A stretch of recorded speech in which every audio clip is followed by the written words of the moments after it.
Hello, everyone, and thank you for joining me for another restful episode of true, scary stories to help you fall asleep. Today, we are going to be reading true, creepy encounter stories. I hope you enjoy them.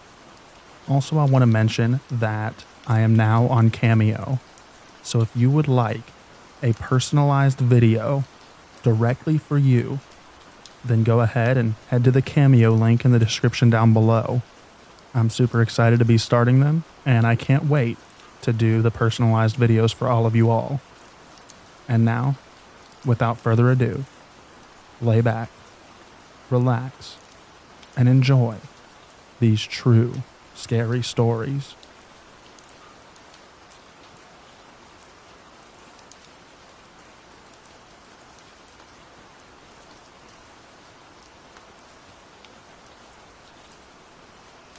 Creepy guy at the fair.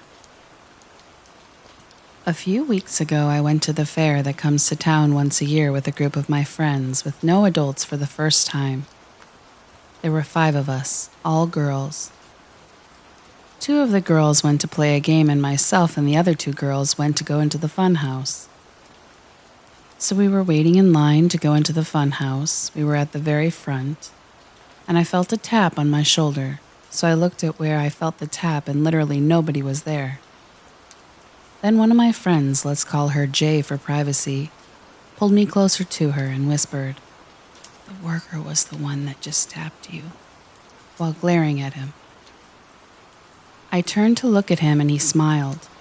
He has 3 teeth that were black and no other teeth in his mouth from what I could see. He was clearly an older guy. He also had gray hair and very dirty hands. But yeah, he smiled at me and then laughed and said, "I tricked you," in an almost mocking tone. Needless to say, I was extremely uncomfortable, as were my friends. We went into the fun house and Jay said that he was extremely creepy and that he shouldn't touch random girls like that. Even if it was an innocent touch by nature, it was still super creepy.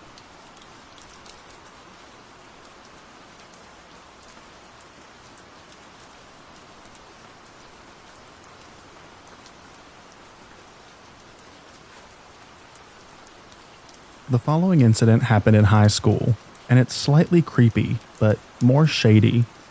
Anyways, I'll give a little bit of background first. In middle school, I was bullied by 2 guys in 6th grade, with one even getting physical with me. Fortunately, they were taken care of. And then there was one guy in high school who was a bully to others, but not me. He was rather shady though. Now, cut to my high school days. Sometimes after classes, I would get work done at my local library, which had a computer lab in the downstairs area. The lab had about 6 rows of computers, with about 8 computers in each set row, and I would use that time to get work done. Or, if I finished early, I would surf the web. One day, it was rather busy in the computer lab area, and I signed in and took a computer. Later, I saw 3 people enter the library area and sign in to take seats. The 2 bullies from middle school years prior, and the shady guy from high school. At first I thought nothing of it. Maybe it was just a coincidence. However, as they sat down, they started whispering to each other, with one of the guys even occasionally glancing back at me for a split second, just to make sure that I was still there, before whispering again. I continued to work for the next 5 minutes, keeping an eye on the guys, and the whispering and glances increased. I also noticed that they weren't even surfing the web. They were just on the home screen, seemingly waiting for something. I had a bad feeling, and something told me that I should get up and go home. Turns out, I was right, because as soon as I logged out and started getting up, I heard one of the guys say to another, "Oh, dang it, she's leaving." I walked home without any of them following me, so it had to be something else. I have no idea what they were planning, but whatever it was, I am glad that I decided to get up and leave before things escalated.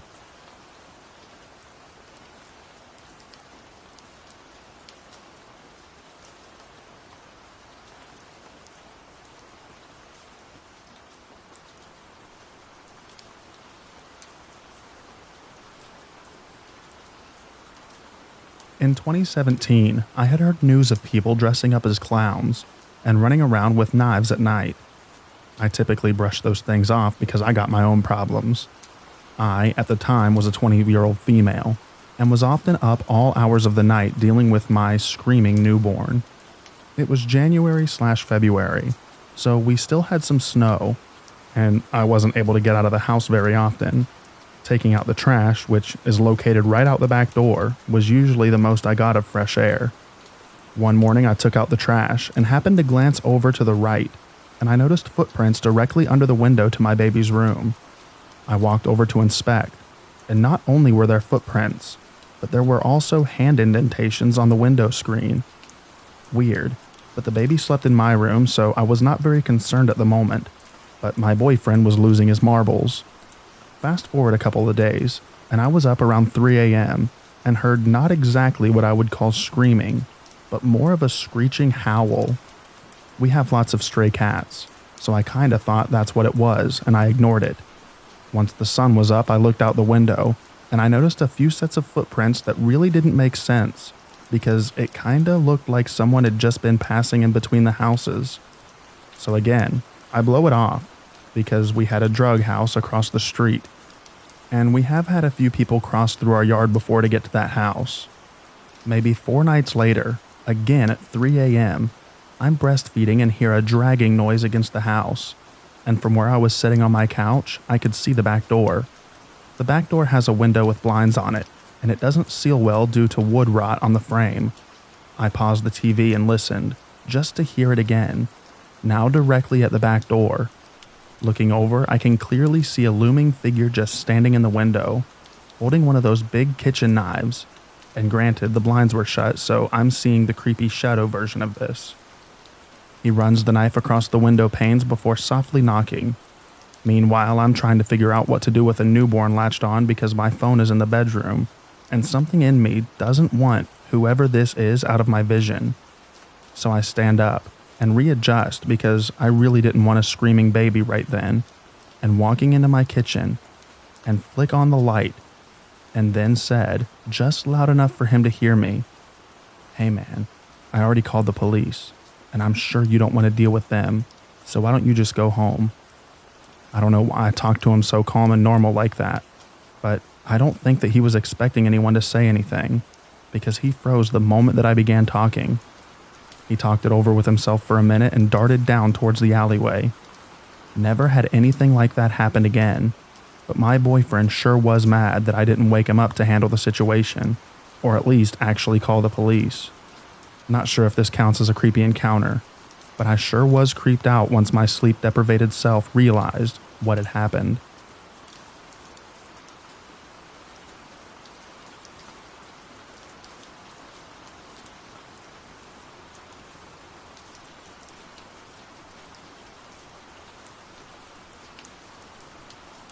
A few years ago, I was the only one home in a snowstorm and minding my own business.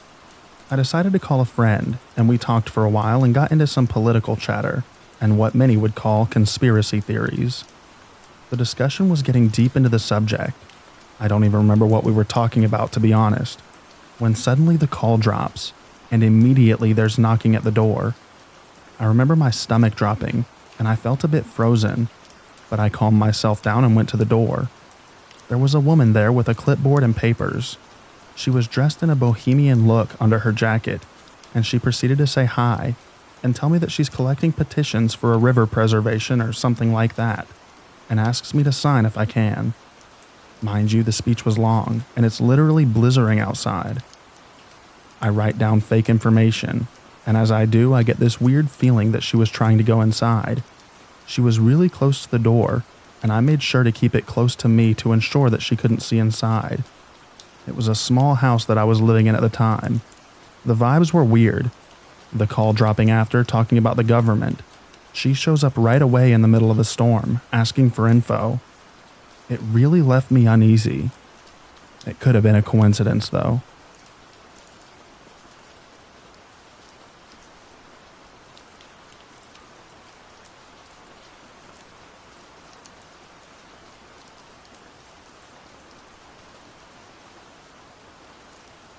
Many years ago, I, a 24-year-old male at the time, would hang out with a coworker of mine most Friday nights at a bar and play pool. I'm not good at pool, but sometimes after I've had a few drinks in me, I start to play well. My coworker was pretty good, so on the nights that I was hot, we would often clean up and be playing for a while. The usual way pool works in a bar is you come up and put a quarter on the table to claim next game.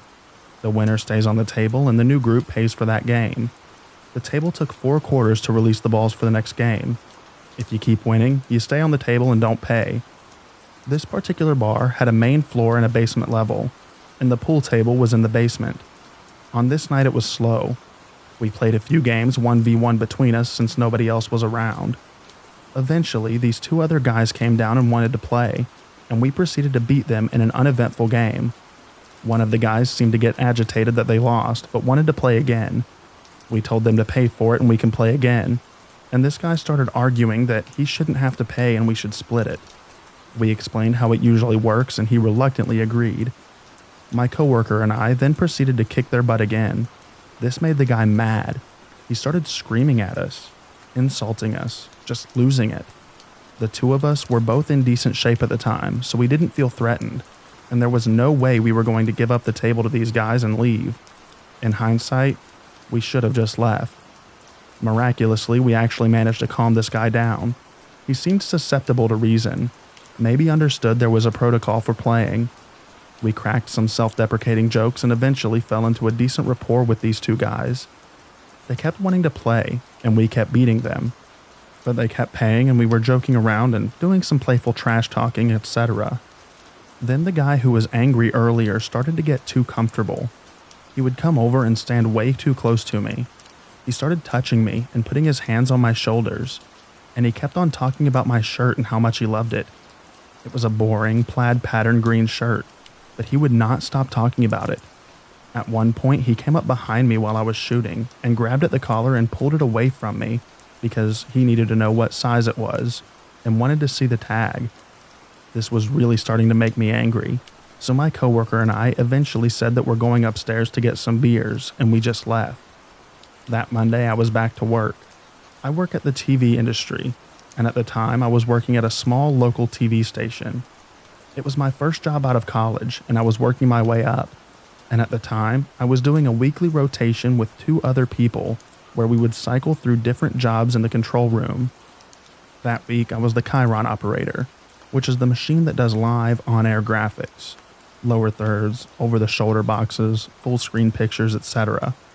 I would come in, make the graphics, then during the news I would call them up and have everything ready when it needed to be.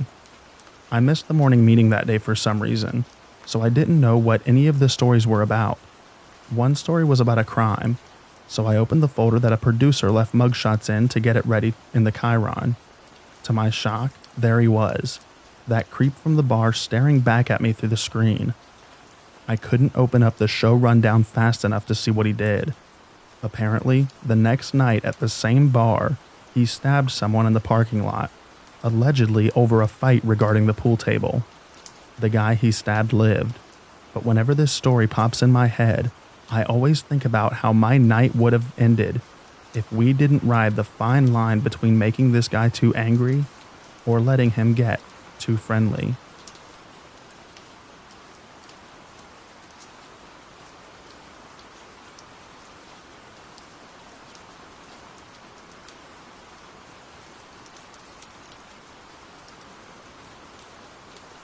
So this all starts when me and my 2 buddies, me 19 and them 20 and 17, went to go fish off this bank on the river in the afternoon.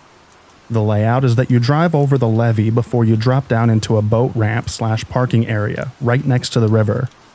We brought pizza, beer, weed, music, and of course our rods, hoping we'd just hang out and do some late night fishing. At this point, we're all set up on the bank with our chairs and speaker having a nice evening. And it's probably been 2 hours and it's 9 p.m. now. All 3 of us were feeling good with some beers in our system.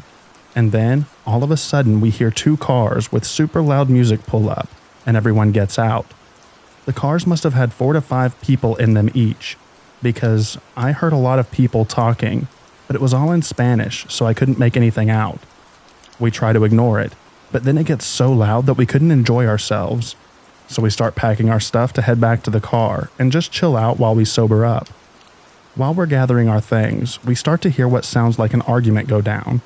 We start to hear lots of glass shattering and people screaming at the top of their lungs. They couldn't see us, but they were basically no more than 20 feet behind our heads. At this point, we're just keeping quiet, and then you start to hear what sounded like someone getting punched repeatedly, and then a loud splash into the river by the boat ramp, and someone saying, "Nah, leave him," which was the only words spoken in English. At this point, we didn't know what we just heard happen, and we didn't want to stick around to find out. The three of us trekked back up the steep incline to get back to the car, but as soon as we came into their view, they all got back into their two cars and quickly sped back over the levee. Except we spotted one of the cars just sitting on top of the levee, slowly creeping forward. When we turned our car on, that car went fully over the levee. We realized we were the only car left in the parking lot, and it was now pitch black outside, around 9:30 p.m.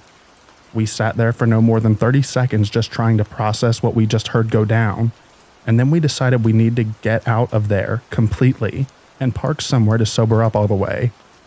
As we're going over the levee, the road goes over it and then down and makes a sharp left. Right after we take that sharp left, our hearts drop when we see 4 cars lined up completely horizontal across the road, blocking us from getting through. There's orchards on our left and right, so there was no going around at all.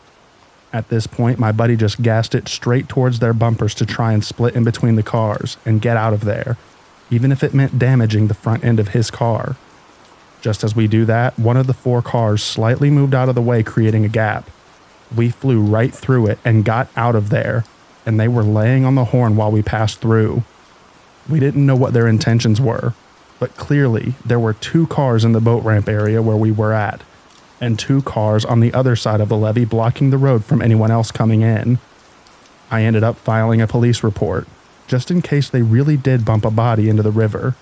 It happens all the time here, but I haven't heard anything back.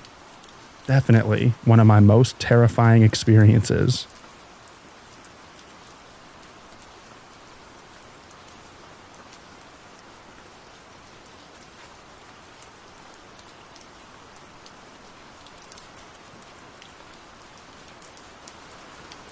I'm a 25-year-old female, and I was around 22 at the time of this story.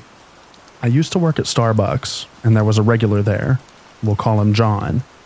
John is old enough to be my dad, probably like 60s. I'd see him every day, and we never really even made small talk. I ended up transferring to a store down the street, and I noticed John started coming in. I thought maybe he just frequents stores in the area, no big deal, until he started bringing me gifts out of nowhere. He gave me his old Bluetooth Bose speaker, perfume, roses, a giant stuffed animal, etc.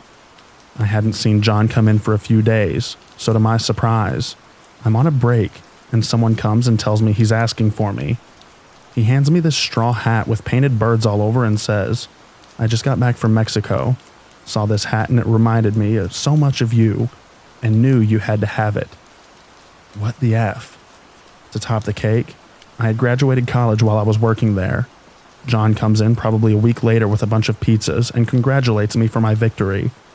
I never told him, or really even made a big deal about it at work. This is a customer who I went from seeing every day for 2 years with minimal contact to absolute off the deep end love bombing, coming out of literal thin air.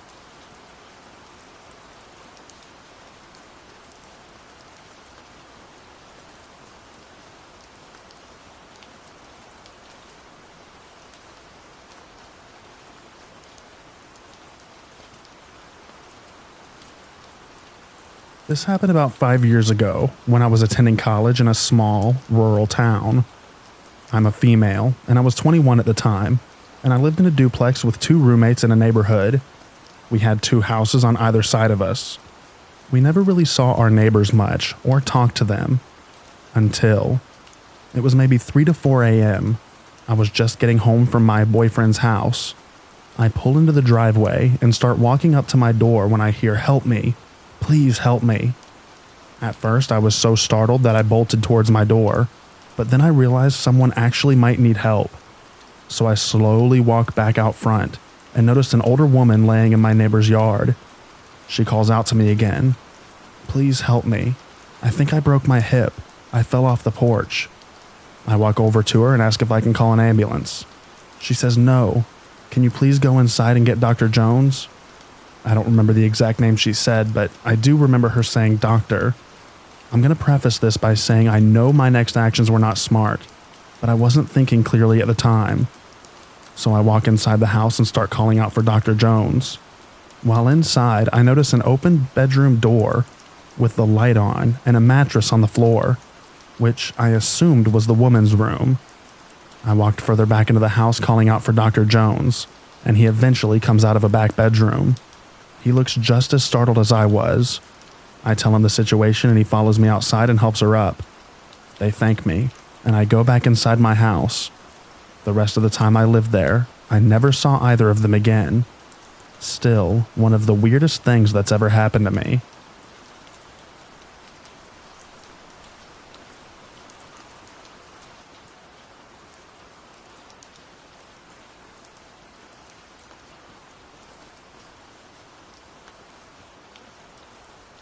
It was 2002. I was 13 and had just started middle school.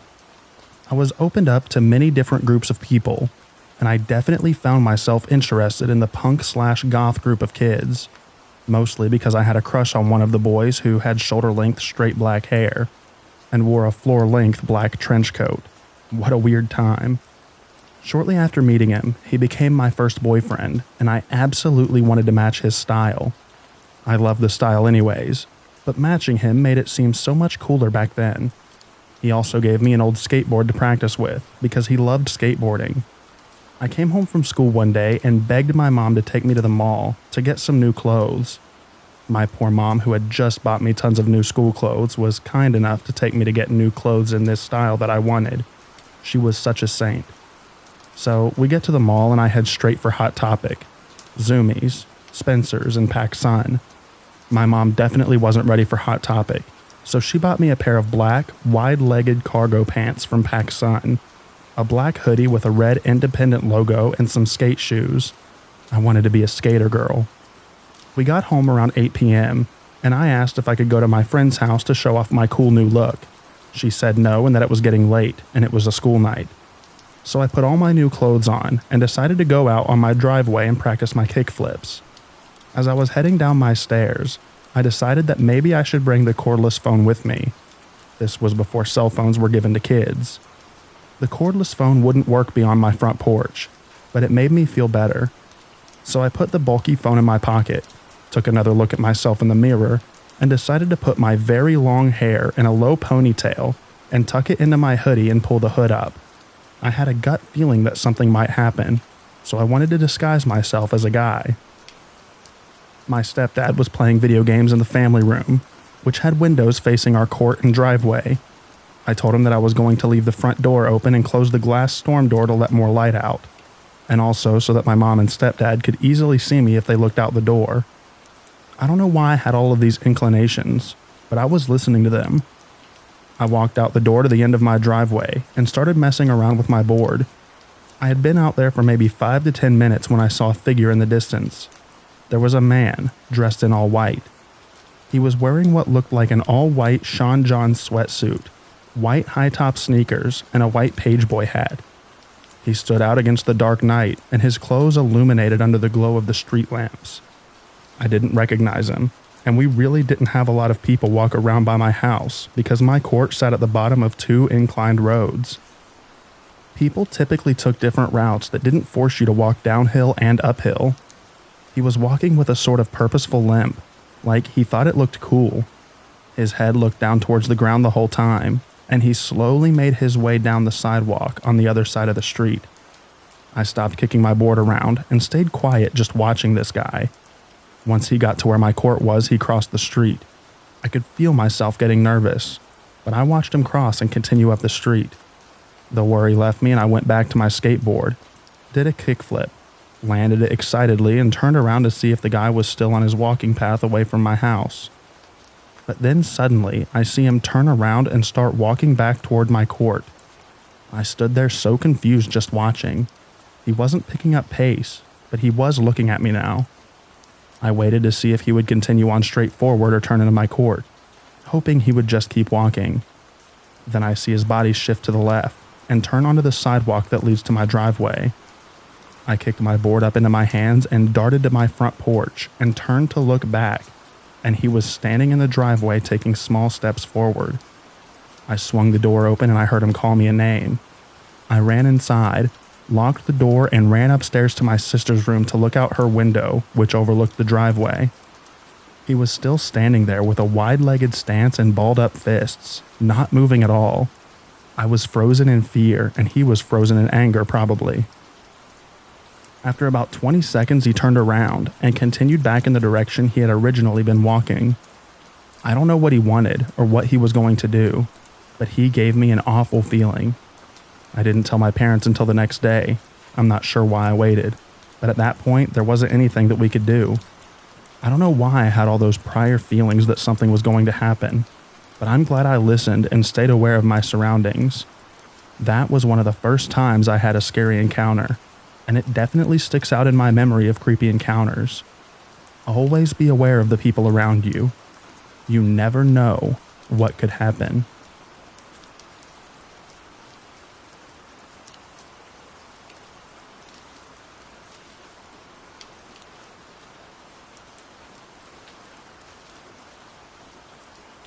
This happened last year, and I honestly forgot until it came up in my Snapchat memories. My then roommate, a 20-year-old female, and I, another 20-year-old female, were studying for finals and pulled an all-nighter. Around 3:30, we decided to go to the gas station to get snacks. When we finally came back, we sat in the car for a few minutes before heading in. While we were walking up the stairs to our house, we heard the most gut-wrenching scream coming from behind us. It was nearly 4 a.m., and it sounded like someone was being murdered. My roommate, of course, freezes in fear with the keys, so I had to unlock the door and basically throw us both inside. Shortly after, on the ring, we saw a person throw garbage bags in the dumpster across the street. We called the police because we were terrified and sat locked in my bedroom all night. We went down to the station in the morning because we had caught the scream on our Ring doorbell. The police claim all they saw was an old woman walking around, and it sounded very young. Safe to say, I didn't sleep well until I moved out of that place. It still gives me anxiety thinking about it. I hope it was just some weird person, and not something more sinister.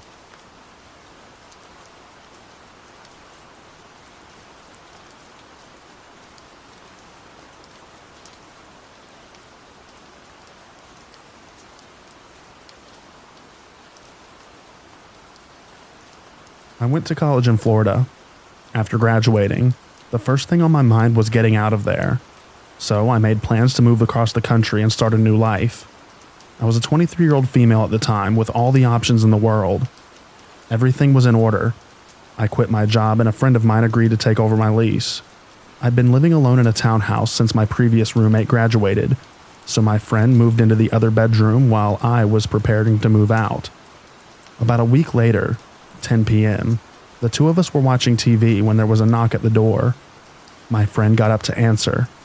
He came back with a bag full of food from a sandwich delivery place, assuming I'd ordered it. I hadn't. We thought maybe it had been delivered to the wrong address, but there was my name and address on the receipt. The phone number on the receipt, however, was unfamiliar. I called the number, and someone answered, but they never spoke. I could only hear the ambient sounds of a room and breathing. I searched the phone number, and it appeared to be through an app. I convinced myself that this was some kind of prank or misunderstanding. A few nights later, another knock at the door. My friend insisted on answering again, and I heard him telling a delivery person that this was a mistake. She doesn't live here anymore. No one ordered food to this address. The driver responded that they had taken the order themselves over the phone and spoken to a man who simply asked for the specials and ordered the first one. It was the same number on the receipt. I called again and again. I heard someone listening on the other end. The deliveries kept coming in every few nights. My move was delayed for unrelated reasons, and the longer I stayed, the more it began to really scare me. Why would someone do this? One time I called the number after another delivery, with my friend sitting next to me. The stranger picked up the phone as usual, but this time we heard a faint voice. She definitely still lives there. Then abrupt silence. I didn't recognize the person speaking, but I realized I shouldn't have been calling from my own number. I never called again. My friend tried, but the person on the other end never spoke aside from that one time. Eventually, most of the deliveries stopped, but someone continued harassing us for months in various ways. That phone number began calling at all hours of the day and night, sometimes 30 calls in a row. They usually called my phone, but called my friend sometimes as well. If we answered, they would immediately hang up and call again. I began getting random friend requests on every social media with messages such as, "Don't you remember meeting at the party last night?" when I definitely hadn't left my house in a week. Most disturbingly, someone also started throwing eggs at the townhouse, which suggested the stalker was local and knew where I lived. Maybe he was watching every time a delivery was dropped off. Maybe he was watching other times too. The only thing I ever learned was that he knew I hadn't moved. By this point, I was staying inside as much as possible, but you have to leave the house sometimes. I was terrified until I finally moved and blocked the number. My friend elected not to take over my lease, but I was always thankful he stayed with me those last couple of months. This was about 8 years ago now, and I still don't have the faintest idea who it could have been. My former co-workers and a few college friends knew I was moving, but I couldn't think of anyone who would have a reason to keep track of whether or not I'd moved. And I didn't recognize their voice the one time I heard it. To this day, I refuse to answer unknown phone numbers or unexpected knocks at my door. Even contactless delivery gives me anxiety. I'm always half expecting them to show up again.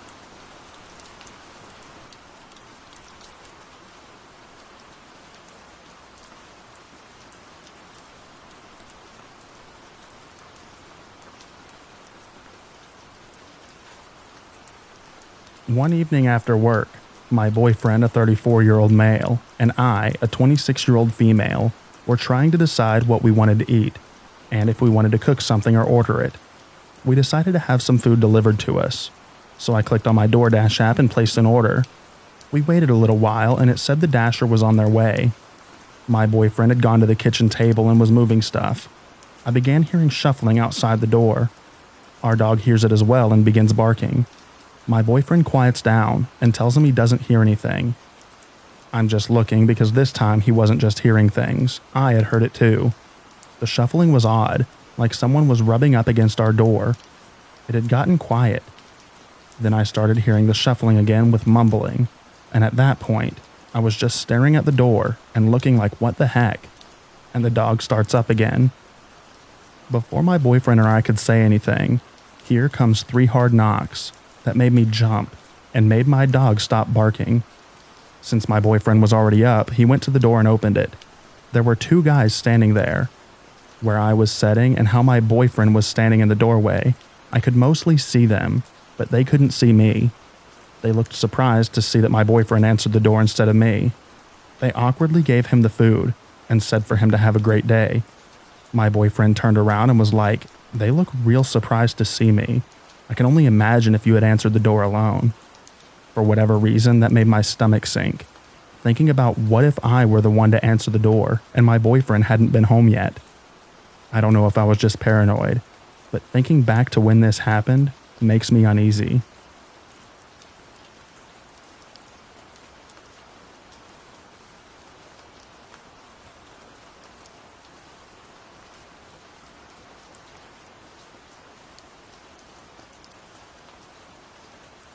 I had a stalker for a very short time. I first noticed him when I was out for a walk. He looked like an average guy, except something sent my alarm bells blaring. As soon as I noticed him, I felt like I couldn't stand or talk properly. He was walking weird and kept crossing the street when I was, with intensity, and making eye contact with me. He looked familiar to me for some reason. I saw him again at a bus stop near where I live. He was standing there just looking at me. Then he looked like he wanted to say something, and I quickly went home. He didn't catch the bus either. Also, he stared at me walking home.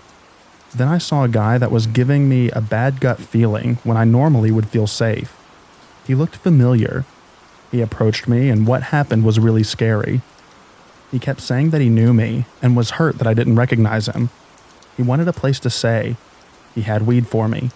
He thought I was very beautiful. And he said that he'd contact me again. I forget what he looks like. I'm so scared that I wouldn't recognize him if he approached me again. Everyone is telling me that it wasn't that bad, but none of them met him. Also, around the same time, a guy returned my dog at 10 at night, and the interaction rubbed me the wrong way. Since that, I keep getting friend requests from fake accounts. A guy approached my sister and her friend claiming to be a neighbor, and they felt something was off, but they couldn't place it. Also, this guy has a photo of me on his phone that he took. I didn't realize that was happening. I don't think my life is in danger currently, but that's really creepy in my opinion. Also, someone broke into our car and took weird, useless things and went through personal stuff. I just have a feeling that it's not a coincidence sometimes.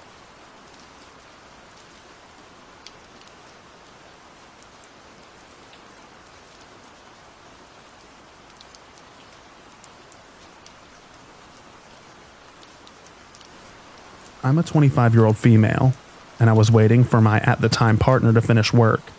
He worked at a pub in our city as a chef. I would finish work earlier than him and have a drink, and sometimes talk to locals who frequented the bar. One day I was outside on the balcony having a cigarette, and this guy came out and asked if he could join me. He seemed as normal as could be. Normal clothing, tidy hair, etc. You could walk past him in the street and not notice him. I said sure and handed him a lighter. All seemed normal. I felt safe as the balcony had a lot of people sitting around and drinking. Conversation was normal. He asked what I did. I asked what he did for a job. He was an orderly at the hospital. He randomly said something like, "Don't you just wish the balcony would collapse and everyone fall and get crushed?" I was shocked. I laughed a little because I thought maybe he had a very dark sense of humor. I tried to change the subject and started asking about his work. I remember looking around for my then partner. He wasn't finished yet, but I hoped he was. Asking about that was a mistake. He told me that he would often go to the rooms where people were in long-term comas and mess with them. To be honest, I thought he was just reusing a storyline from the Kill Bill movie. But the way he talked about it, and his eyes went weird.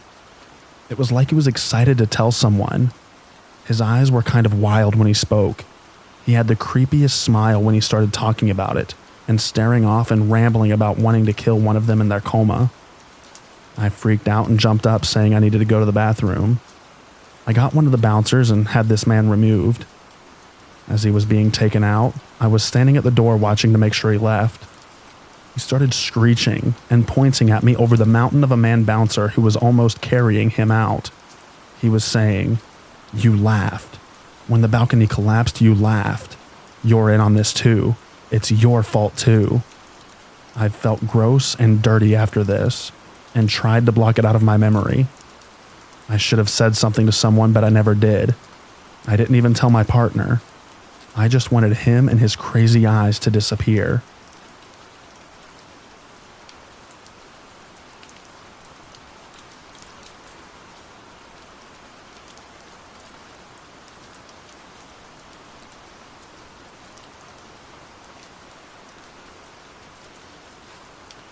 I've never spoken about this to anyone, apart from the girl who was with me when this happened. We had just turned 18, and it was summer, and there was this old abandoned bandstand where we would go to drink wine and talk about the future and watch the stars. We went often. I now realize that was a bit silly of us, but we were young. One night, it would have been around 2 a.m., a dude dressed in all black walked past the road above us and looked down at us.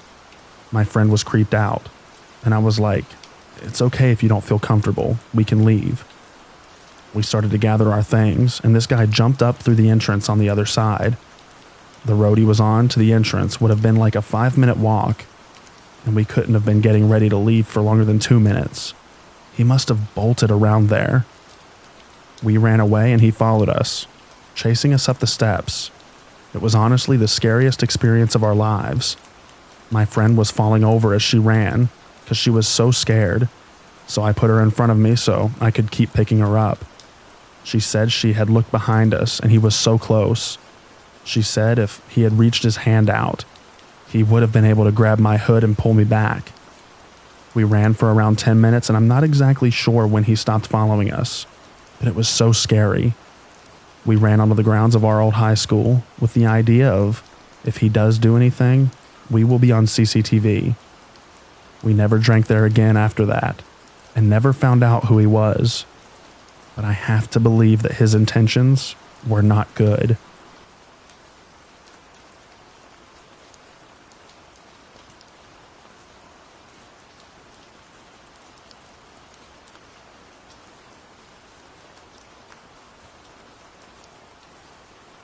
Almost a year ago, I, a 24-year-old male, was fresh out of college and had just moved into an apartment with my middle school bestie, a 23-year-old female, and her fiance, a 25-year-old male. This was after a long period of not seeing her in person. My bestie and I had a long and great relationship with few rocky periods. I didn't know fiance well, but I had met him a couple of times. He came off as kind of rude and loud, but mostly nice enough. I let a lot of little annoying behaviors slide because she was so in love with him. I really just wanted to spend time with my best friend. Over the course of a few months, I slowly discovered that she was trapped in an abusive relationship with the most classic example of a malignant narcissist imaginable. Their fights, really just him raging at her while she cried, escalated to the point where he was completely trashing the apartment, breaking her phone and laptop, hiding her car keys, blocking the door, and grabbing her arms so hard that she had bruises, all while hurling out the worst insults that he could fathom at the top of his lungs for hours. This man is about a foot taller and 100 pounds heavier than me, so there was nothing I could do other than give her a ride somewhere else away from him until the next day. He didn't like it when I did that. Once it reached the point of physical harm against her, I put my foot down and demanded that he move out or I would call the cops. He wasn't technically signed onto the lease, so I could have him kicked out. He begged me for time to find a new place. He was extremely drunk and high the night that he hurt her, and he promised to stay sober until he moved. Not wanting to escalate things, I agreed on the condition that nothing like that ever happened again. My friend and her fiancé broke up soon after that. 3 weeks pass and everything is going great. Ex-fiancé has found a new place, is in training for a new job, and while still loud and inconsiderate, he hasn't caused any problems so far. I get ready for bed early. I have an important meeting early tomorrow. I put on some comfy pajamas, locking the door before I change out of habit. My bestie is out working, and it's just me upstairs in bed, and ex-fiancé downstairs yelling on the phone about something. I tuned him out and try to sleep. He's moving out next week. My chest rattles from the booming footfalls up the stairs to my room, waking me up from sleep. My eyes snap open to see my bedroom doorknob rattling back and forth. Locked. He lets out a yell of pure malice and bangs on my door. He screams my name, and it's so slurred that he sounds like he's trying to impersonate a lizard man. The hinges aren't looking so good. We lived in a crappy, cheap apartment with thin doors. I have to do something before he breaks the door open, right? I say the only thing I can think of. What the heck? Suddenly, the banging and screaming stops. My doorknob falls still. After a terrifying moment of silence, he says flatly, "Open the door, bud. Just come and open the door." I still laugh about that one. Like after all that, I'd just walk over and open up. Instead, I grabbed my essentials and jumped out the window. I was on the second floor, but we lived on a hill, so the fall wasn't quite that high. Still managed to fall wrong. I hobbled as quickly as I could to my car and peeled away. I called my best friend and warned her not to go home. We made plans for her to stay with a friend after she got off work. I made it to the friend's house and passed out for a few hours. I woke up to a call from my bestie. He traveled all the way to her workplace with a knife and broke in. He assaulted her and held the knife up to her special needs client's throat and said that he'd kill him in front of her. Thank God a coworker overheard everything in another room and was able to call the police in time for everyone to come out alive. My bestie also said that he was on the phone with her while he was banging on my door, and he said he was going to kill me and make her listen. I was totally alone in the apartment with him, sleeping upstairs in my bed.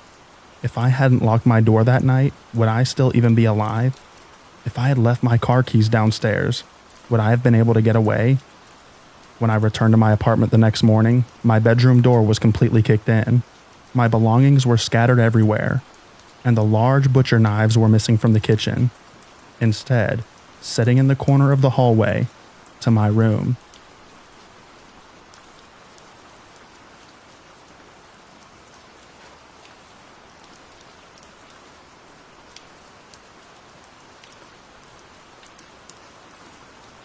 This happened when I was about 11 or 12. It was a Sunday afternoon and I was hanging out with two friends, Lisa and Michael. We were all around the same age. We were bored and looking for something to do. It was a warm, sunny day, so we decided to have a walk over to the golf course that joined on our housing estate and look for some frogs in the little stream that ran through the course. The stream was quite far back on the golf course, in a quiet area where you didn't encounter many people playing golf. We were just enjoying ourselves and looking for frogs when we became aware of a guy in the distance dressed in all black, walking in our direction. The golf course has public access and has a few different entry/exit points, so it wasn't uncommon for people to use the golf course for walks or as a cut-through to get somewhere. Anyway, a little while later, Michael noticed that the guy had stopped in his tracks facing us, still with some distance between us, and he appeared to be just stood there, having a pee while staring at us. Now that I'm older and I look back on it, I don't know if he was peeing or doing something else, but he was definitely exposed. Obviously, this creeped us out, so we decided to go. We started walking back in the direction of the exit. The guy started catching up to us, so we continued to up our pace until we were basically running, with the guy running behind us. At this point, myself and Lisa were starting to get upset. We started crying a little while we ran holding hands. Michael was faster than us, so he told me and Lisa to run on ahead, and he would try and delay the guy so we could get a head start. By this point, we are in full tears, and look back to see Michael literally running around in circles with this guy hot on his heels. We finally found some older men playing golf. They didn't seem to bat an eyelid or wonder why two young girls were running while hysterically crying, so we tried asking them for help and told them that there was a man chasing us and our friend was holding him off. We kind of expected that the men would help, but they dismissed us and told us to just leave them alone. To this day, it absolutely disgusts me that these men were approached by two distressed children who asked for their help, and they couldn't care less. Michael finally caught up with us and told us he had lost the man, but we still needed to run because we didn't know where he was, and the golf course had lots of trees and stuff that he could have been hiding behind. We finally made it to the exit, and just as we were going through the back gate on the housing estate, we saw the guy walking up the center of the golf course. We ran to Michael's house that was the closest to where we were. Michael's dad and uncle went to the golf course to see if they could see the guy, but the golf course is massive, so he could have been literally anywhere. This happened in the early 2000s. In the 80s before I was born, my grandma was apparently grabbed by a man whilst walking her dog on the same golf course. She only got away because her dog went for the man who grabbed her, and that caused him to let go of my grandma. I don't actually know if the guy wanted to cause us harm, seeing as though it would have been 3 against 1, or if he just got a kick out of exposing himself in front of us and thrill from the chase. But either way, it was absolutely terrifying, and we never did fight any frogs in the end. Just a golf course creeper.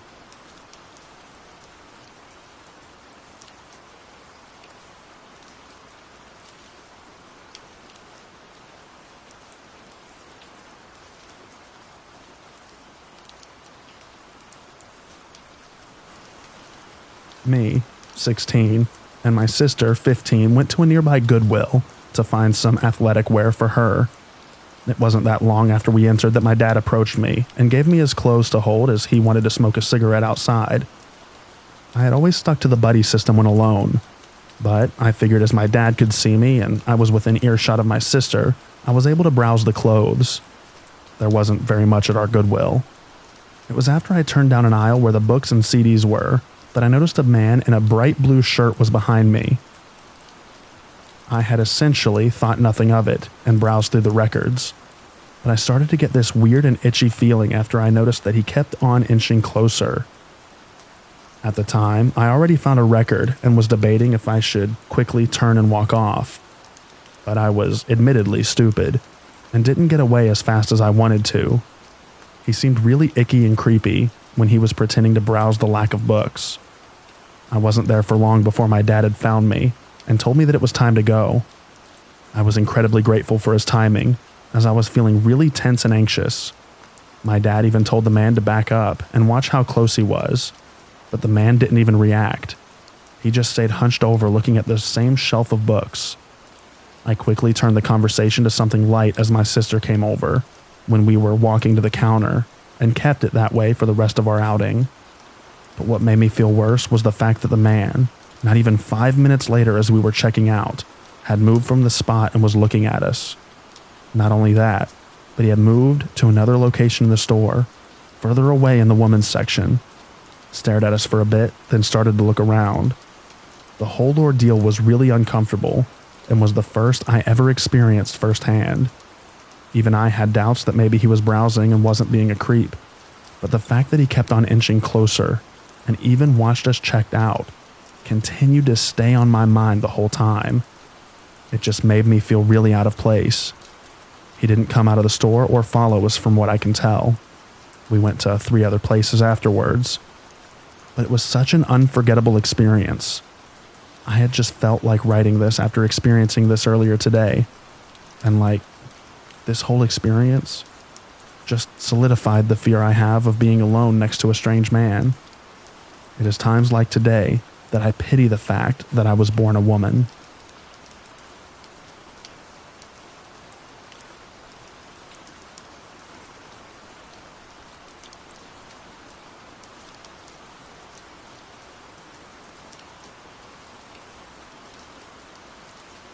I moved into this new apartment maybe last August. Right outside is a busy side road that leads to a grocery store, and it's constant driving, unless it's late. Usually after 8 it tends to become empty and barren. The streetlights line the path on both sides. However, across the street here are large trees and a lot of trash. The trash resembles a homeless man's old home, but I've walked by it many times and never seen one person. One night I was outside on my deck smoking, and I looked to see a man under the branches of a low-hanging tree, standing in the dark, motionless, not saying a thing. I couldn't tell if he was staring at me or the trees or anywhere. It was just a figure. It freaked me out and I went inside. I turned the TV on to forget about it. An hour or so later, I turned off the TV, and as I'm closing the blinds, the man is still there, in the same spot. Not moving, just still. I wonder what he was doing, if he was even real or just my imagination.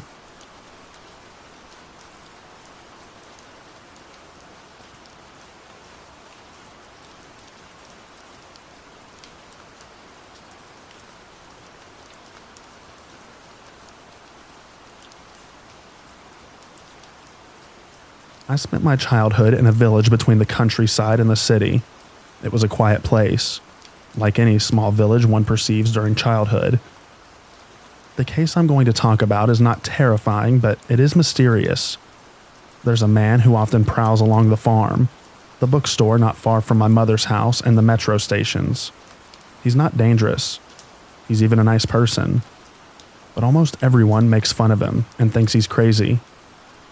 I don't really know much about him other than his name is Alan, and he's a man who was in the Vietnam War, and I think he has PTSD. I saw him again, not long ago, while shopping with my mother. He greeted us and came to tell us that he had seen aliens. He always whistles friendly Western film music on the way while he walks. Always seemingly cheerful, but very lonely. I don't even know where he lives. He's the kind of man who tells you that one day he's a grandmaster black belt in karate, and then another day he's going to act in a cowboy movie. That he was a close friend of Bruce Lee and other things. Most disturbing is his obsession with aliens and fairies, but when you talk to him, you get used to it. I've known him for many years and he hasn't changed. He's someone who hasn't aged physically. It's very disturbing. He says he traveled back in time.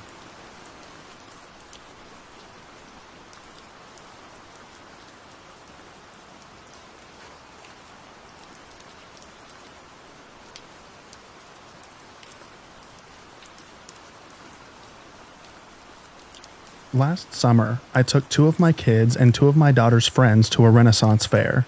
As we were leaving, the girls, 15, 15, and 16, were walking ahead of us when I could see a man approach them and appear to ask to take their pictures. He had camera equipment, so my first thought was that he was with the fair, taking pictures to be sold. When I got up close to them, I realized that he didn't have an employee shirt on or any indication of who he was. I stopped him from taking the picture and politely asked why he was taking a picture of my girls.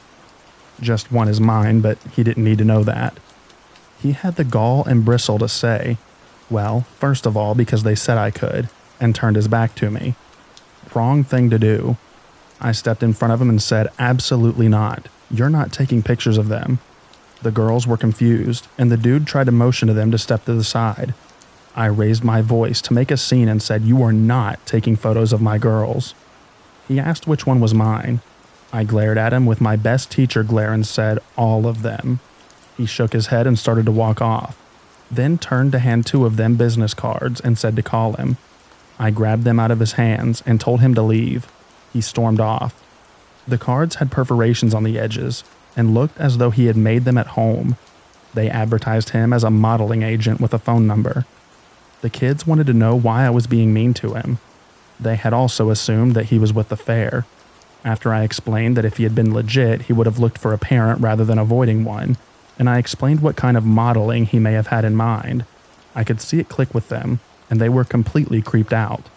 The audacity on this dude.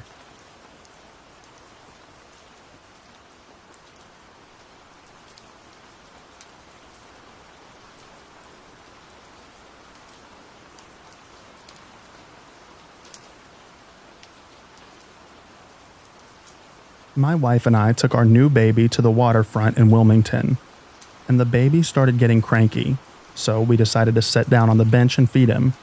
When it was my turn to do the bottle, this bedraggled-looking guy, shoulder-length matted hair, unshaven face and neck, dirty t-shirt, comes over and tells us that our baby is so beautiful and starts telling us how beautiful of a couple we are. I said thank you and continued feeding my baby. And he just keeps going on and on about how beautiful my wife and I are, and that it just warms his heart seeing such beautiful people out together with such a beautiful baby. My wife whispers something to me about how uncomfortable she is, and I nod. He then comes over to the bench and sits down right next to me and the baby. I mean right next to us. There's probably not even 6 inches between my infant son and this weird stranger. And he again starts talking about how beautiful we are. And I finally look at him and say, dude, could you give us some space? And he gets up immediately and is apologetic and tells us again how nice it was seeing such a beautiful, loving couple.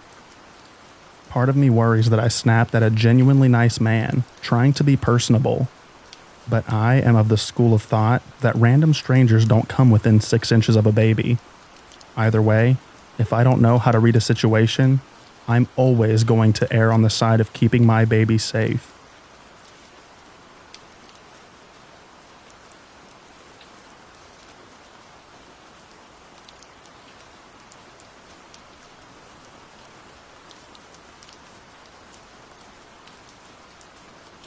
I was recently driving from a campsite in southern Minnesota.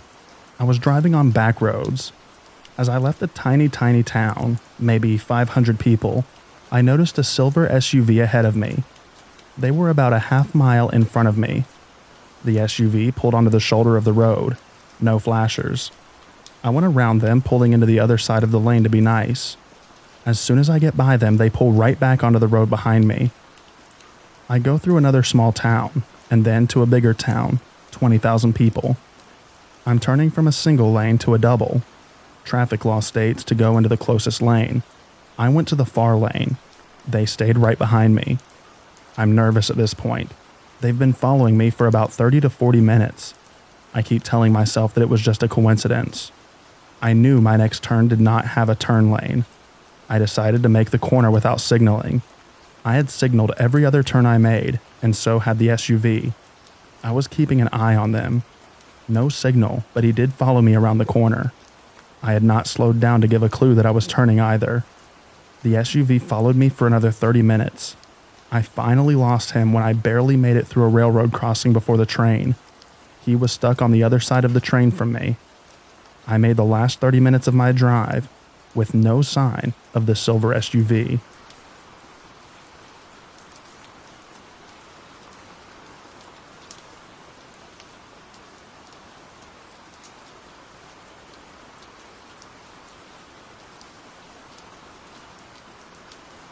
I had a church acquaintance who we'll call Matthew for this story. He was popular, funny, charismatic, and attractive. I myself had once been interested in him, but by this point I knew better. He was flirty with everyone, and I wasn't into being one of the many. We were all back in town for a break over a holiday from university. It was cold, and we ended up at a rental house near downtown in a sketchy neighborhood. The party itself wasn't terribly memorable. My best friend Faith had ended up in Matthew's lap. Some kissing, but still out in a main room, and then appeared to drink too much. So we were going home. She had already had some very bad stuff happen to her while drinking, so I was already a bit concerned about her getting too drunk. Matthew, I thought, was helping me walk her out to my car when he offered to give her a ride home because she lived closer to him. I told him no, I would take her home. He stopped in the middle of the street holding onto her arm pulling. He wanted to take her. I held her other arm, again, reassured that I would be taking her. I made a pretty firm declaration that she came with me and she would be leaving with me. This is when things got weirder. Matthew's face changed, and he went through every human emotion trying to convince me to let him take her. From trying to peer pressure me, begging with tears to anger, pulling with each approach. If I hadn't seen it, I don't know that I would have believed a person could be so fake. But it weirded me out and reinforced that there was something very, very off about him. I think we stood in the road arguing over her for 5 to 10 minutes. Once he'd given it all he had, he abruptly gave up, and I hustled to get her in my car and far, far away from him. I dropped her off as planned. I drove home just shook, but it brought to my mind all of the other crazy things that he did previously. Killed and tortured kittens, used to whisper extremely inappropriate things in my ear and others during church to get me to react, started fires, the list goes on. His mom escaped his bio-abusive dad and changed their last names. But the real kicker for me was when I found out he was pursuing an occupation in medicine that pretty much controls if you live or die in surgery. I was disturbed. The next day, I checked in with my friend to ask if she remembered what he did that night or how things felt to her. She vaguely remembered a struggle, but that was it. The alcohol had erased a lot. I ended up moving across the country, unrelated, and so did he, so I didn't have to be in any contact with him anymore. I warned my friends because they still ran into him from time to time during the holidays. I wish I could have warned the world. At the time, the cycling through every single emotion for minutes on a freezing night, trying to get my friend in his car, already practically passed out to do whatever he wanted. It all felt cold and evil.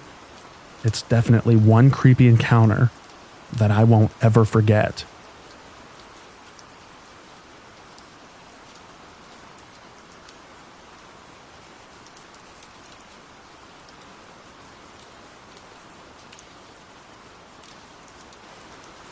I'm a 22-year-old female.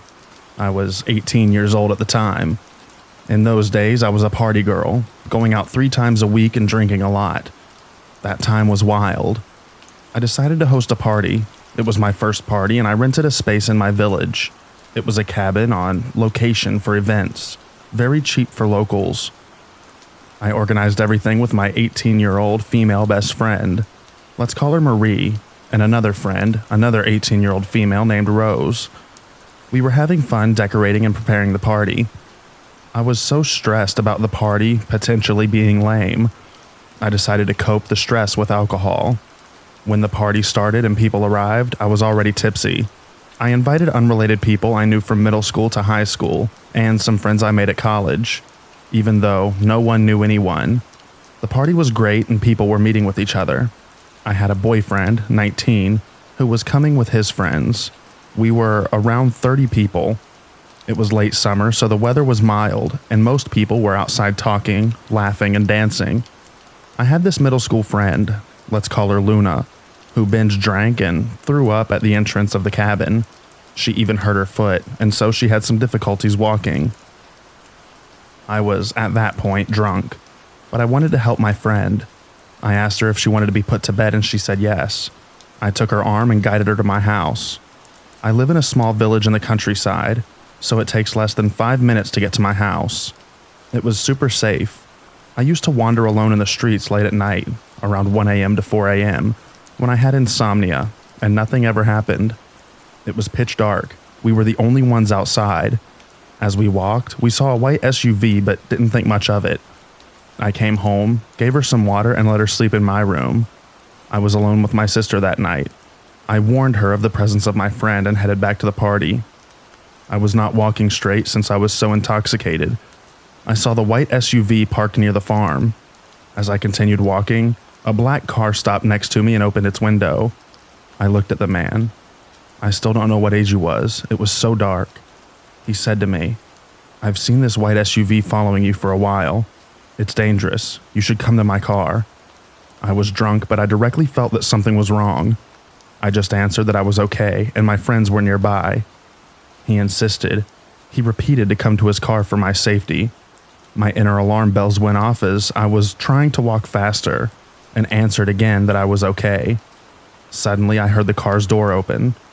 He was not alone. I didn't think twice. I just ran for my life. I arrived quickly to the cabin. My friends were all drunk. One of my drunk male friends was complimenting Rose. They saw me coming at them in a hurry. The male friend looked at me and started to compliment me. I told him, "Man, someone tried to abduct me." He stared at me and told me that I shouldn't have left alone, that it was not safe. The party lasted until 4 a.m. People who didn't drink took their cars and left. The few others were inside the cabin and started to talk.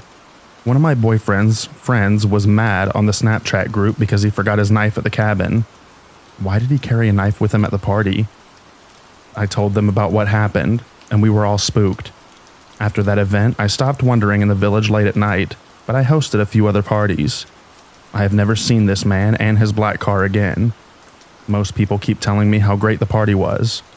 A couple who met at the party are still together. I still wonder to this day, what would have happened to me if I didn't react that spontaneously?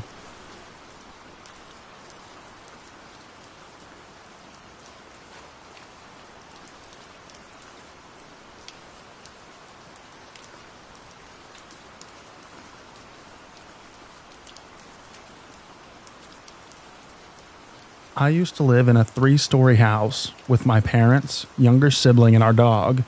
We moved into this house a few months before my younger sibling was born, and that was when we first met the neighbors across the street. Lucas, who was the oldest child in their family, was always a bit strange, but there were some aspects of his personality that were more than just strange. They were straight up disturbing.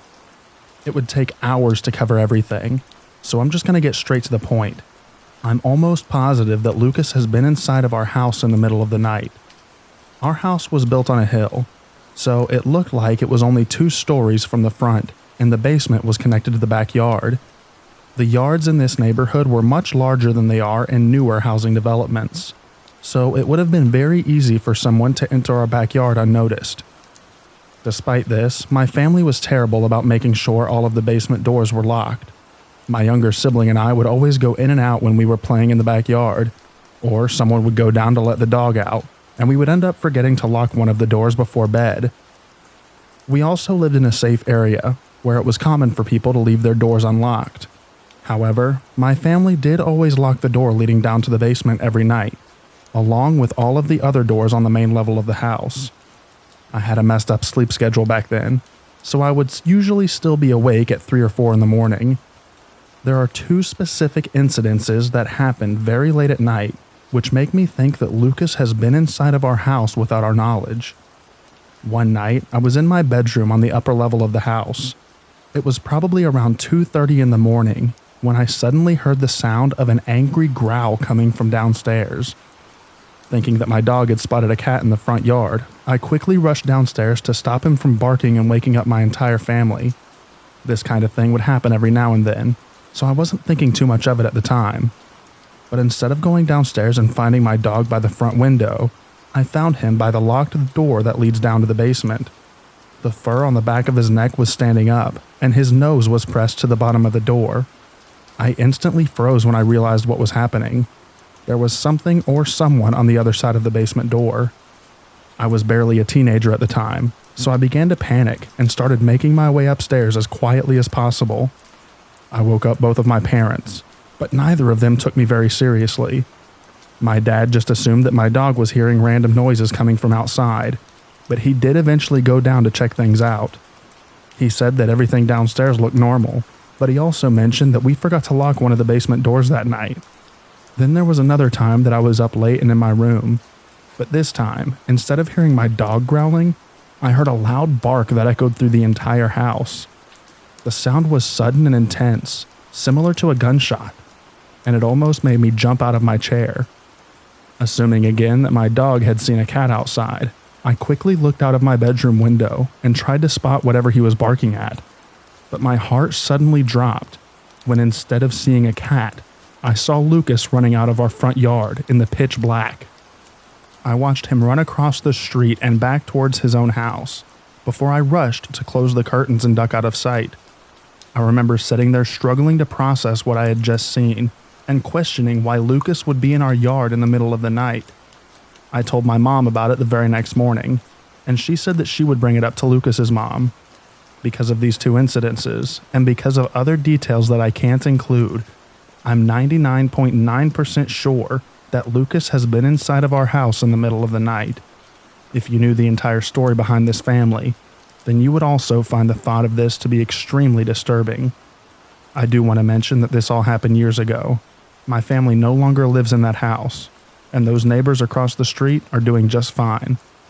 But looking back on everything now, I'm just realizing how creepy the situation truly was.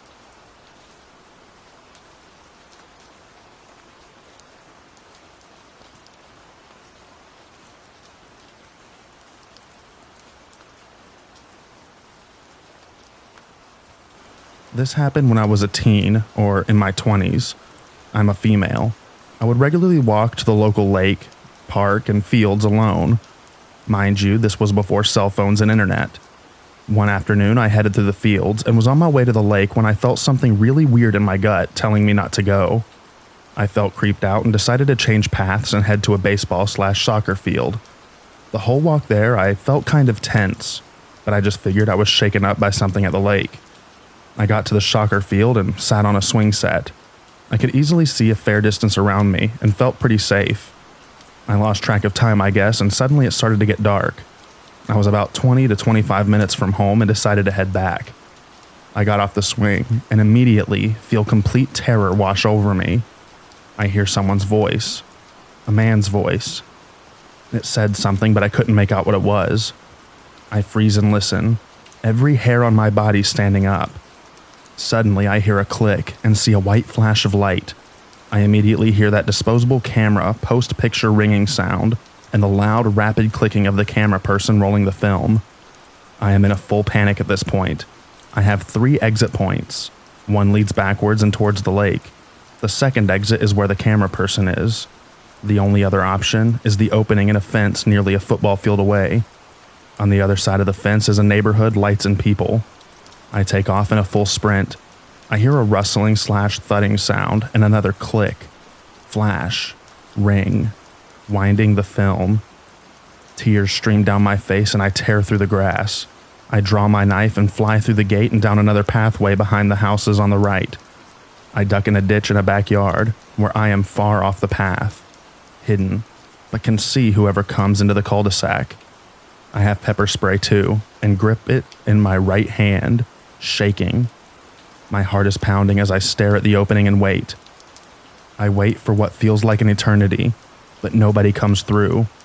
I went to a friend's house who lived nearby and stayed with her for the night. I never went to the lake, park, or fields alone again. I don't know who or what was nearby, but I felt like something's prey.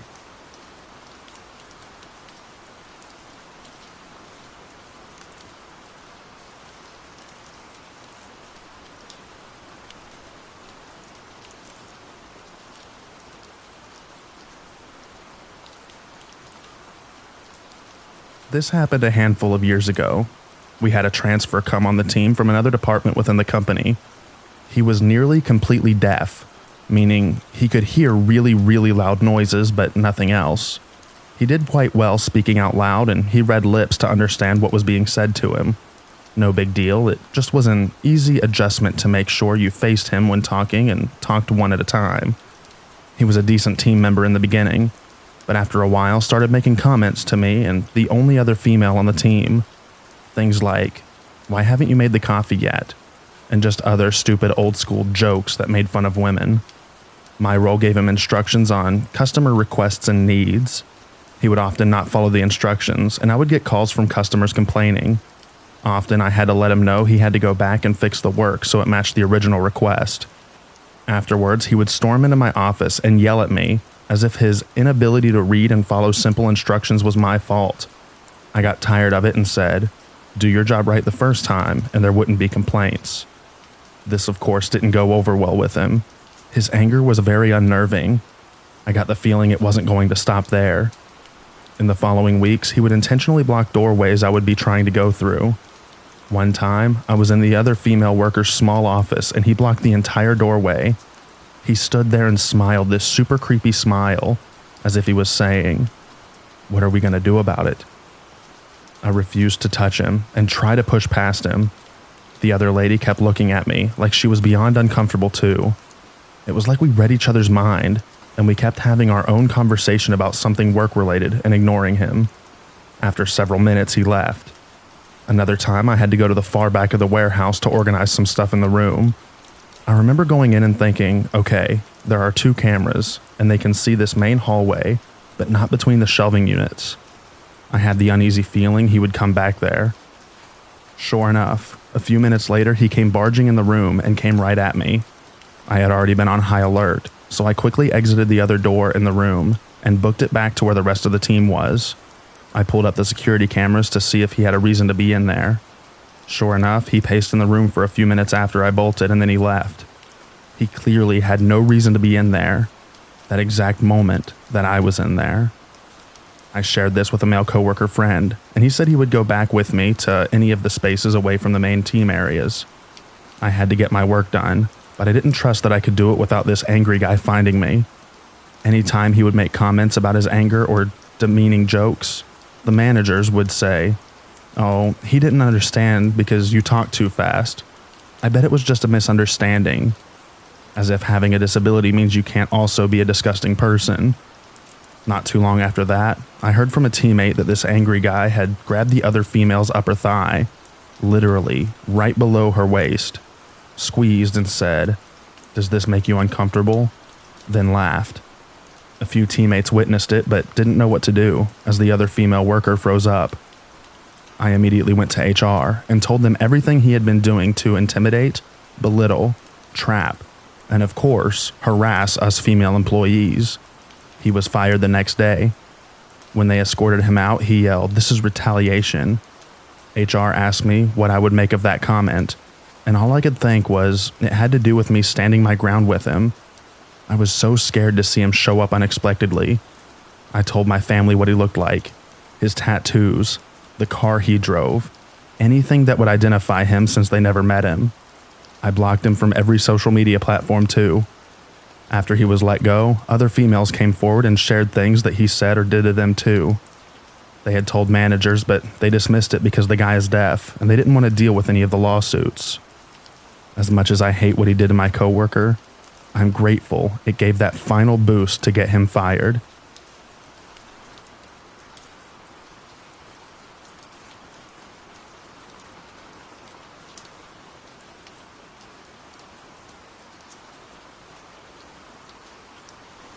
So this happened almost 20 years ago, when I was a young 15-year-old girl. I had an older neighbor who taught drums and was a friend of my family's, and I would take drum lessons from him once a week. He only lived like 2.5 blocks away, so I would always walk, and he and his family lived on the end of the cul-de-sac. Well, one summery day when I was walking home at like 4 p.m., broad daylight in a quiet neighborhood, there was a strange man standing across from the end of the cul-de-sac. He had on a big cowboy hat, odd for my area, and some facial hair. I don't know. He was maybe in his 30s, and he was just staring at me.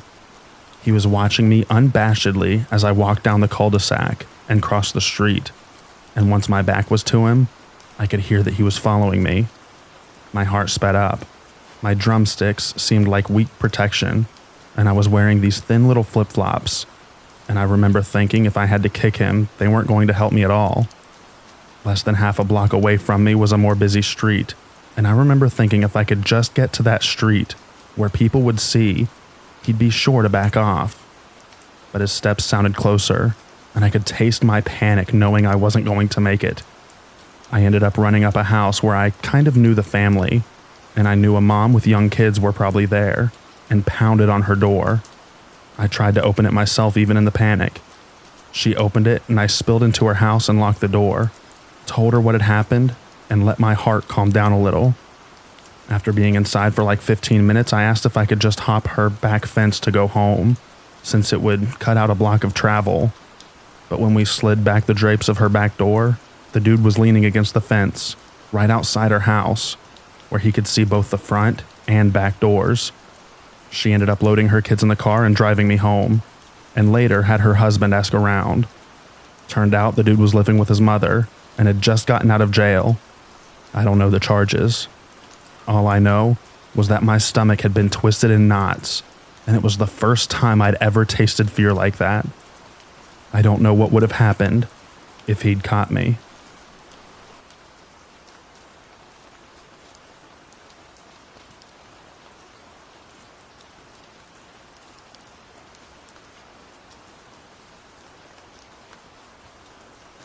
This happened a few years ago, and I kind of wrote it off as just some random creep at the park. But now that I think about it, it really freaks me out.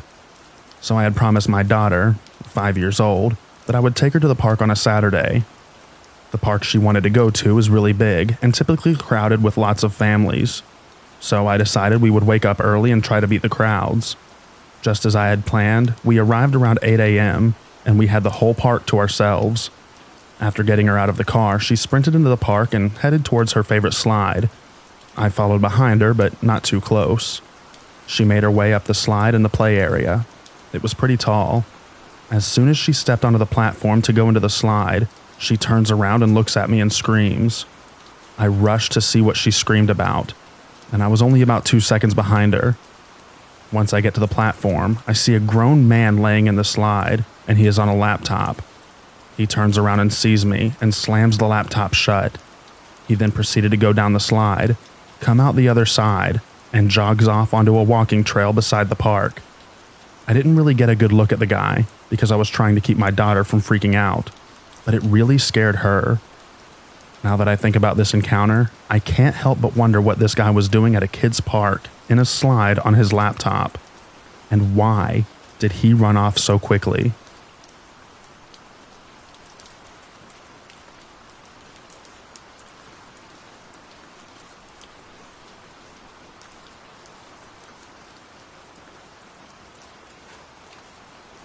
This happened close to 14 years ago, when I was pregnant with my first child. My husband and I had gone to a friend's house one night for a bonfire and hayride party. There were a lot of people there, and we knew quite a few, but some groups brought people we didn't know. This was during a time when goth was big in some social circles. It was mostly people obsessed with bands like Insane Clown Posse and heavy metal/screamo music. But there was another segment of this culture that was pretty heavily involved with the occult/Satan, etc. That night, there was a group of these types, and the majority gave off good vibes. Except for one. When I walked into the house, he immediately focused on me. It was very unsettling. He would stare, but in a very, very intense way. I don't know if I could explain it. It was unnerving. The hayride was taking off soon, so I told my husband that we should go on it. He had slipped out of the house, and I knew this guy was still in the house. I just wanted to get away from him. We loaded up on the wagon and got situated. Seconds before we took off, the guy suddenly jumps up in the wagon and squeezes in a spot directly across from me. The entire ride he stared, eyes boring into my soul. And honestly, this might sound super odd, but I had this overwhelming sense that he wanted to kill my baby. I can't explain it. I just felt the overpowering sense of evil. And how can you share this with someone else without sounding like you've lost your mind? So I didn't say anything to anyone. When we got back, I told my husband I didn't feel well and we should head out. With my large belly and all, he didn't question it and we left. Fast forward to a few years later, we visited a church of that same friend that held the party. And who should be there but that guy? Except this time, he had toned down his looks quite a bit and his body language was more relaxed. I immediately sensed that he was a different person than I encountered years ago. My husband struck up a conversation with the guy for a while, but I decided to keep my distance. Afterwards, my husband told me how this guy had completely changed his life, how he had once been deep into satanic stuff and see evil spirits. And then he shared the one thing that made the hair on the back of my neck stand straight up. Do you remember seeing him at that bonfire years ago? You won't believe it. He said he was at his lowest point at that time. He said he constantly heard voices telling him to kill people, and it was all he could do to not listen to them.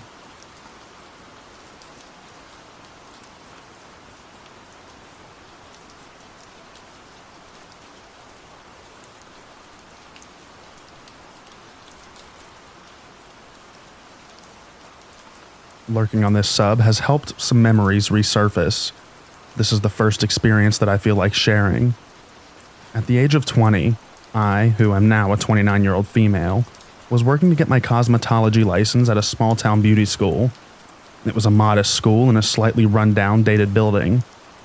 The owner was a woman in her mid to late 60s, whose husband of similar age and son performed the property maintenance for the school. I didn't like being around the husband. I found him off-putting.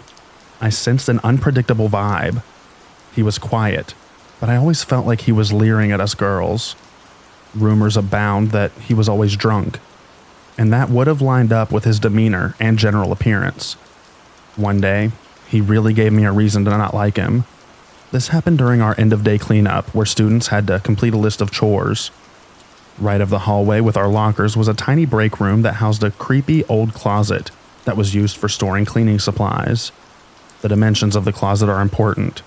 Roughly 15 feet deep, but only as wide as its door, so around 3 feet. Someone coming to stand in the closet doorway while you were inside would stop you from exiting.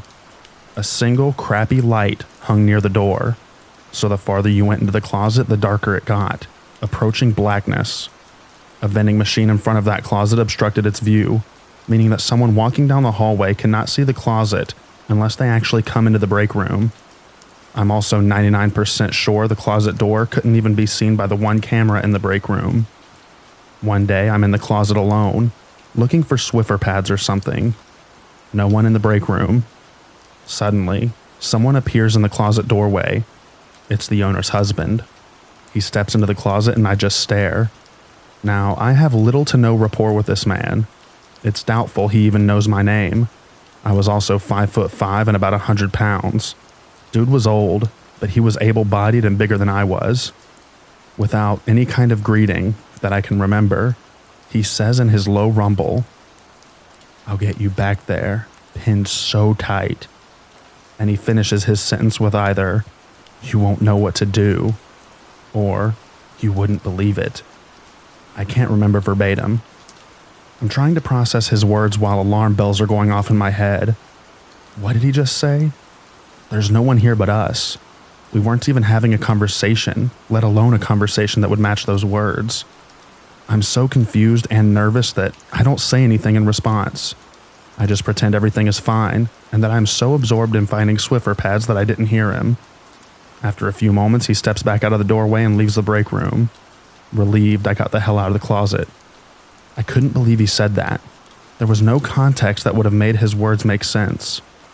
Also, I don't think he got anything out of the closet, so why would he even go in there? The cleaning tasks were assigned to students. The whole thing was only a minute, but it was unsettling. I'm glad he didn't do anything worse. I quietly told a few girls, but I was scared to complain formally. I was timid, broke, with limited prospects in a town that I had just moved to, and I didn't want trouble. I just wanted to graduate. Upon hearing my experience, another girl told me that she'd also had an unsettling encounter with him, where he'd stated that it had been a while since he had a little girl in the closet. I've survived worse situations, and I have since learned how to stand up for myself, but I regret letting him get away with intimidation. I should have just told him to F off.